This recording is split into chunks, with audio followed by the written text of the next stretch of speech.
అందరికీ నమస్కారం.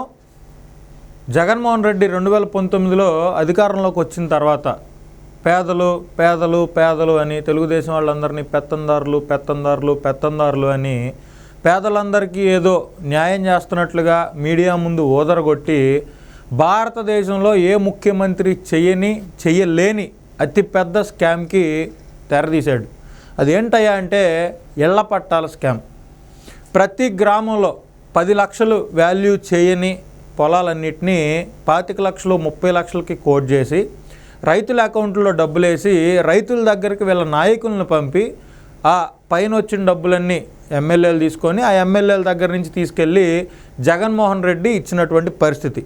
అంతకుముందున్న తెలుగుదేశం పార్టీ ప్రభుత్వం పేదలందరూ సొంత ఇళ్లకి యజమానులు కావాలనే ఉద్దేశంతో ఆంధ్రప్రదేశ్లో టిడ్కో ఇళ్లని నిర్మించింది. పట్టణాల్లో ఉండేటువంటి నిరుపేదలందరి కోసం ఏపీ టిడ్కో ఇలాంటి బిల్డింగ్ని నిర్మించింది. ఇవి 80%, 90%, 100% పూర్తయినప్పటికీ కూడా జగన్మోహన్ రెడ్డి 2019లో ఎన్నికల దగ్గరకు వచ్చినాయి. అప్పటి ప్రభుత్వం పేదలకు ఇవ్వడానికి అవకాశం లేకుండా పోయింది. తర్వాత వచ్చిన జగన్మోహన్ రెడ్డి వీటికి రంగులు మార్చాడు, కరెంట్ ఏపీలేపాడు. ఇక చిన్న చిన్న మౌలిక సదుపాయాల కల్పన ఉంటుంది వాటిలో, అది కూడా చేయకుండా కేవలం తెలుగుదేశం పార్టీ ఇది పేదలకు ఇచ్చినా కూడా తెలుగుదేశం పార్టీకి పేరెక్కడ వస్తుందో అనే ఉద్దేశంతో జగన్మోహన్ రెడ్డి 5 సంవత్సరాలు ఆపి ఇంకొక ఎలక్షన్కి 3-4 నెలలు ఉందనగా కొన్ని చోట్ల పేదలకి అంతకుముందు ఉన్న వాళ్ళని కొంతమందిని వైఎస్ఆర్ కాంగ్రెస్ పార్టీకి సంబంధించిన కొంతమందిని ఆ ఇళ్లలోకి పంపించినటువంటి పరిస్థితులు ఉన్నాయి. అయితే జగన్మోహన్ రెడ్డికి నిజంగా పేదల పట్ల చిత్తశుద్ధి ఉంటే వాళ్ళు తెలుగుదేశం అయినా వైసీపీ అయినా పేదలే కాబట్టి అర్హులయ్యారు కాబట్టి ఆయన అధికారంలోకి వచ్చి రాగానే పేదలందరికీ టిడ్కో ఇళ్ళు ఇవ్వచ్చు కదా. ఇలా కాకుండా నేను లక్షల పట్టాలు ఇస్తా, లక్షల ఇళ్ళు కట్టిస్తానని చెప్పి జగన్మోహన్ రెడ్డి చెప్పాడా చెప్పలేదా? మరి 10 లక్షలు వాల్యూ చేసే పొలాలని 25-30 లక్షలు 80-70 లక్షలు పెట్టి కొన్న పరిస్థితులు కూడా ఉన్నాయి. గతంలో నేమల్లపాడు గుంటూరు నుంచి నేమల్లపాడు వచ్చే రోడ్లో అనంతవరపాడికి నేమల్లపాడికి మధ్యలో కొన్ని వేల ఇళ్ల పట్టాల పేరుతోటి అక్కడ చాలా పెద్ద భూమిలో స్కామ్ జరిగింది. అక్కడ ఇప్పటికీ ఒక్క ఇల్లు నిర్మాణంలో మొదలు పెట్టాల. జగన్మోహన్ రెడ్డి ఇచ్చిన ఇళ్ల పట్టాలు ఎక్కడికక్కడ చెరువుల్లో, కుంటల్లో, ఎక్కడో ఊరు బయట పొలాల్లో, కనీసం చిన్న వర్షం పడితే వరదలు వచ్చి మునిగిపోయేటువంటి ప్రదేశాల్లో పేదలకు ఇచ్చాడు.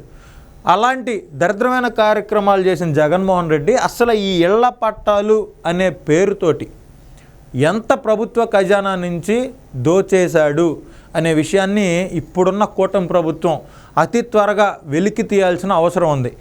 గుంటూరు పట్టణంలో టిడ్కో ఇళ్ళు కట్టారు, అలాగే చలకలూరుపేట, నరసరావుపేట, ఇలాగా మెయిన్ పట్టణాలన్నింటిలో కూడా పట్టణాల్లో ఉండే నిరుపేదల కోసం ఇల్లు కట్టారు. అదే గుంటూరుకి ఊరు బయట ఈయన కూడా ఇళ్ల పట్టాలు ఇచ్చి అక్కడ కొంచెం కన్స్ట్రక్షన్ స్టార్ట్ చేశారు. ఆ ఇళ్లలోకి వెళ్తే పరిస్థితి ఏందయ్యా అంటే ఆ వైఎస్ఆర్ కాంగ్రెస్ పార్టీ ఎమ్మెల్యే చెప్పినట్లే మొగుడు పెళ్ళాలు కాపురాలు చేసుకోవడానికి కూడా పనికిరాని ఇల్లు ఇది అని చెప్పి అలాగే ఉన్నాయి. చాలా చిన్న ఇల్లు, చిన్న కిచెను, ఒకటే బెడ్రూము, ఇంకా చిన్న హాలు. అది అసలు ఇల్లు అనేదానికంటే జగన్మోహన్ రెడ్డికి పేదల మీద ఏమాత్రం గౌరవం ఉందో ఒకసారి ఆ ఇళ్లలోకి వెళ్ళి చూసొస్తే మీకు అర్థం అవుద్ది. ఏపీ టిడ్కో కట్టిన ఇళ్ళకి వెళ్ళండి ఒకసారి, అదేవిధంగా జగన్మోహన్ రెడ్డి హయాంలో జగన్మోహన్ రెడ్డి ఇచ్చిన ప్లాన్ ప్రకారం కట్టిన ఇళ్ళకి వెళ్ళండి. రెండింటికి తేడాని మీరు ఒక్కసారి తెలుసుకోండి.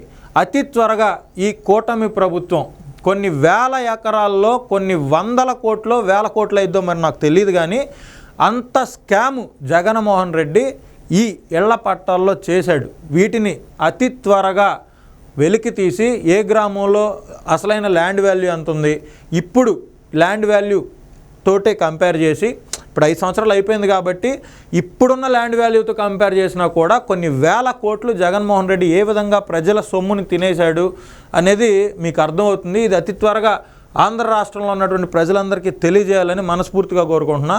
నమస్కారం.